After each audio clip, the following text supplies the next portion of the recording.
God still does wonders. I don't know how God did it, but He came through for me. God did it, and I'm so grateful.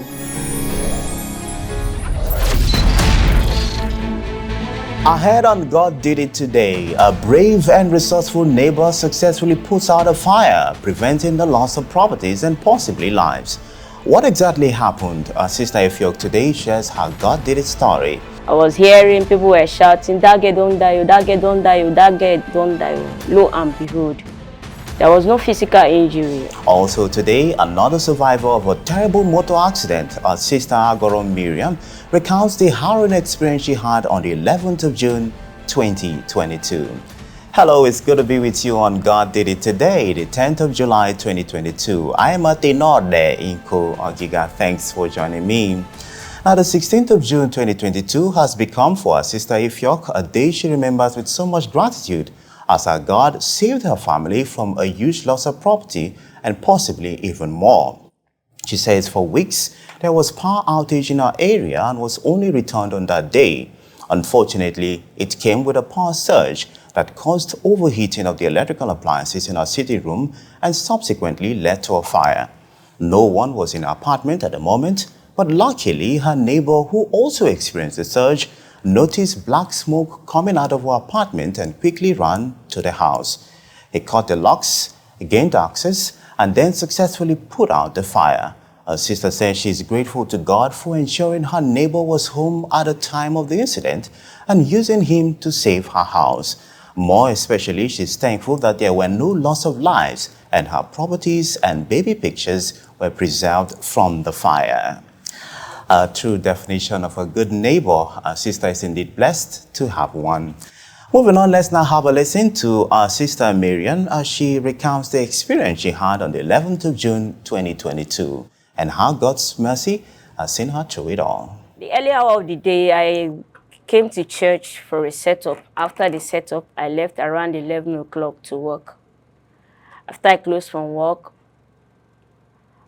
I got to Ajib Junction by Ada George. I stopped there to have my hair cut against church service.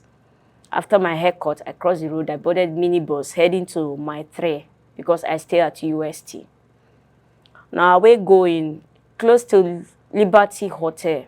Our bus slowed down because of the speed limit. Unknown to him, there was a Camry car coming behind that was on a high speed. If the driver was drunk, I can't tell. All I could remember, all of us inside the bus were shouting, "Jesus, Jesus, Jesus, Jesus, Jesus." Our driver was unable to control the car. In the process, I fell off from the bus because I was seated close to the door and my waist hit on the floor. I was hearing people were shouting, "That girl don't die, that girl don't die, that girl don't die." Lo and behold, there was no physical injury. It only affected my pelvic bone. I couldn't move. I couldn't walk.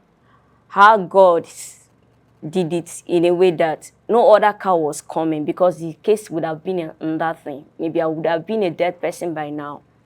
But there was no other car coming. The people around that saw the scene came and removed us from the road.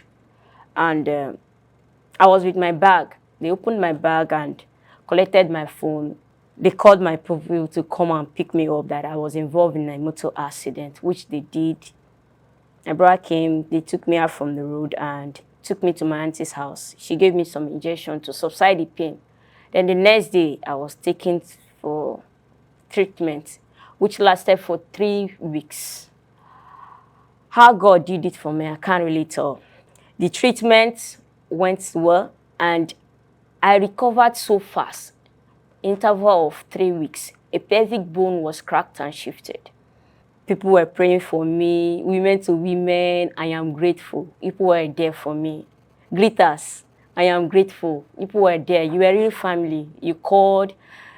Some of you supported me financially. Your prayers worked. And I have come to say thank you. God did it for me. That's why I have come to say thank you to him.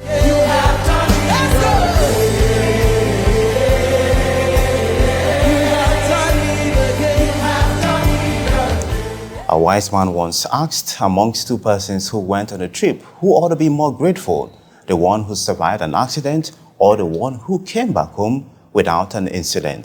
Our sister's testimony once again reminding us of how grateful we ought to be for the many times we have traveled and returned safely without an ugly experience.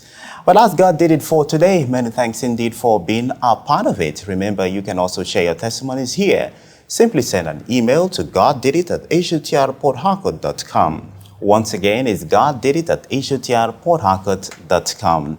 I am at the Norde Inco Giga Heritage News. Continue shortly. Please do stay with us.